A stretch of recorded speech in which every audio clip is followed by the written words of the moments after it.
Paano ko nga ba pasusunurin at paaamuhin yung ganito kalalaki, kalalakas at katatapang na mga aso? Ito po si Milo the Belgian, pinatrain to dahil matapang at marami nang nakagat. Ito naman po si Andy the German Shepherd, napakatapang din ito, malaki at malakas. Marami na rin siyang kinagat. Maiilang ka rin talaga sa mga ganitong klase ng aso dahil nga malaki. Pag kinagat ka nito, malaking damage talaga makukuha mo. Ayan po yung mga ugali nila nung unang dumating dito po sa Milo and Friends Dog Training School located dito sa Antipolo. Kulang isang buwan po na nandito sila sa ating dog training school. Ngayon, ipapakita natin ang kanilang mga pagbabago. Ang una ko naging diskarte mga kamilo ko, pinaamo ko po muna sila sa kanilang mga kulungan dahil andyan yung teritoryo nila. Hindi po natin sila kailangan puwersahin para sumunod. Inuna ko po muna kunin ang kanilang mga tiwala at ito na po ang mga alam nila.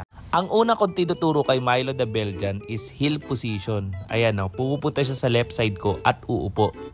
Ayan. Sit, lie down. Tapos makikita niyo yung body language ng aso. Oh.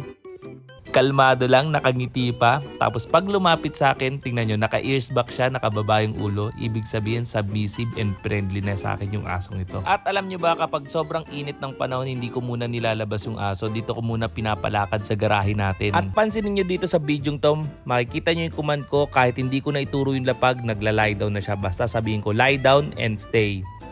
Okay? Tapos position ulit, tapos sit siya sa gilid ko. Very good. Shake hands. Good boy, Milo. Kiss. May nagtanong sa atin mga kamilo ko na para saan ba yung muscle o busal? Bakit nakabusal yung aso? Ginagawa natin tong ganitong training, sinasanay natin yung ganito yung aso para sa safety ng mga taong nasa paligid natin. At kasama sa disiplina natin, pag binuksan yung gate, hindi tayo uunahan ng aso natin o kakalad ka rin tayo. At dito ipapakita po natin na kaya nating bitawan yung tali ni Milo the Belgian. Ayan, kitang-kita nyo, sabay lang kami na naglalakad. Sa totoo lang, napakarami pong issue nitong asong to, no? Nang habol ng mga tao, ng habol ng mga pusa, pero dito kitang-kita nyo, may grupo ng pusa, hindi niya na pinansin. Ayan po, si Milo the Belgian. Dito naman po tayo kay Andy the German Shepherd. Inumpisa natin ang kiss. Ayan, ganyan pa rin po. Heel position pa rin po. Ikot siya sa akin, papunta dito sa left side ko. Alright, then sit. Paulit-ulit lang po yan hanggang masanay palagi yung aso natin. Pag sinabi nating heel, pupunta sa left side natin. Ayan, sit and lie down. Alright, then stay. O ha? Sabi ko sa kanya, oh, play dead. Play dead. Play dead. Alright. Tapos babaril-baril na rin. Bababababababang.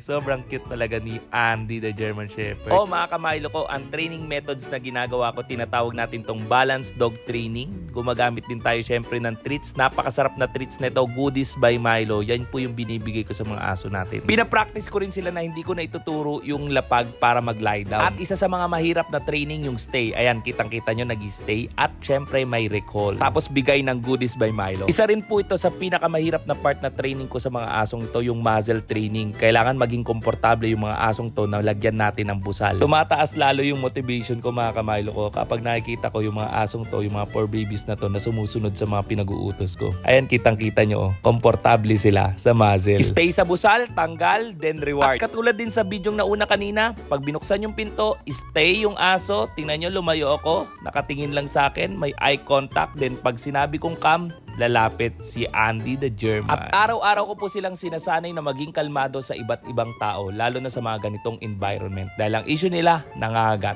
Ito po ang highlights ng bidyong to. Oh ha! Very good! Thank you so much mga kamilo ko.